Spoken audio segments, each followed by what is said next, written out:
Magandang araw. This is your poet singer. Mayroon na akong gusto i-share patungkol sa kanta ni Mariah Carey noong 2001 na ang title ay Never Too Far. No, tungkol dun sa ito sinabi niya.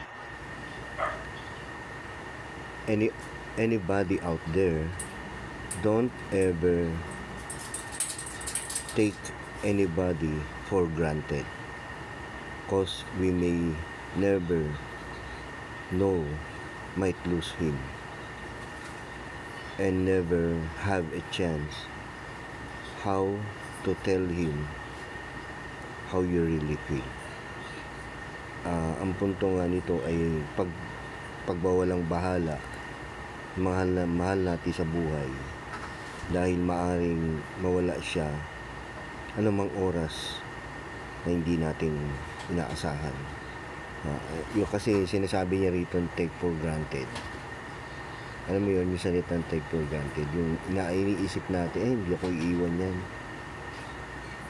Yan lang yung sinabi ko kasi mahal na mahal ako niyan. Ganun. By the way, let give you a little context bakit kinanta niya to. Ang naging asawa ni Mariah Carey noon ay si Tommy Mottola. Kinasal sila 1993, naghiwalay sila 1997, at naging final ang divorce nila 1998. At pagdating ng 2001, kinanta niya itong Never Too Far. Yun nga yung sinabi niya, yung binanggit ko. Kaya ako sinabi nakaka-relate ako. Kasi meron akong kababata noon. Hindi ko na babanggitin yung pangalan. Pero sana makarating sa kanya. Bata pa kami noon, siguro mga 17. Ano siya? Ewan ko, ang nangyari doon. Masyado siyang close sa akin. Tapos,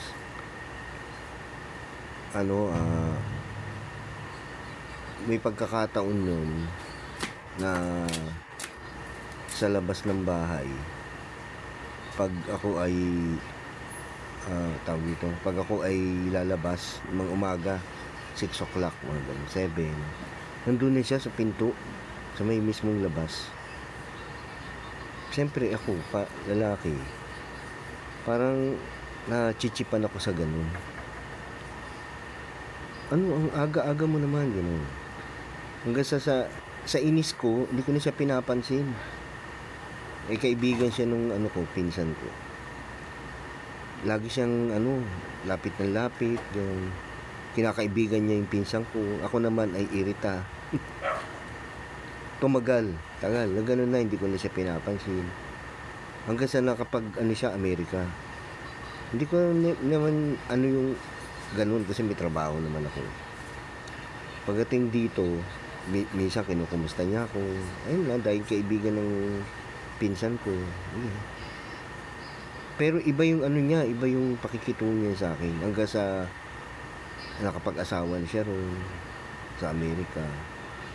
Tapos alam ko nag-divorce na sila. One time tumawag sa akin. Ewan ko, siguro binigay ng pinsan ko nga. Tumawag doon sa office. Kipagkwentuhan. Banding.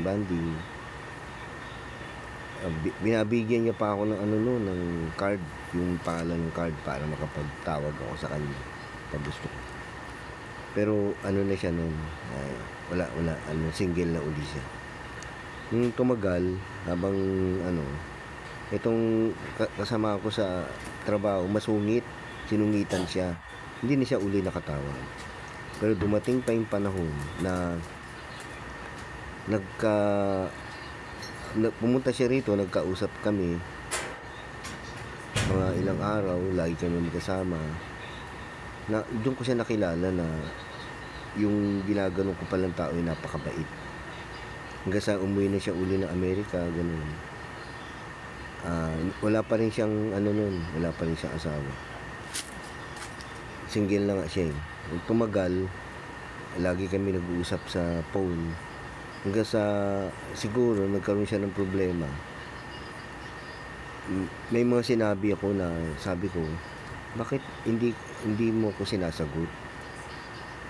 Galit ka ba sa akin? Ganun.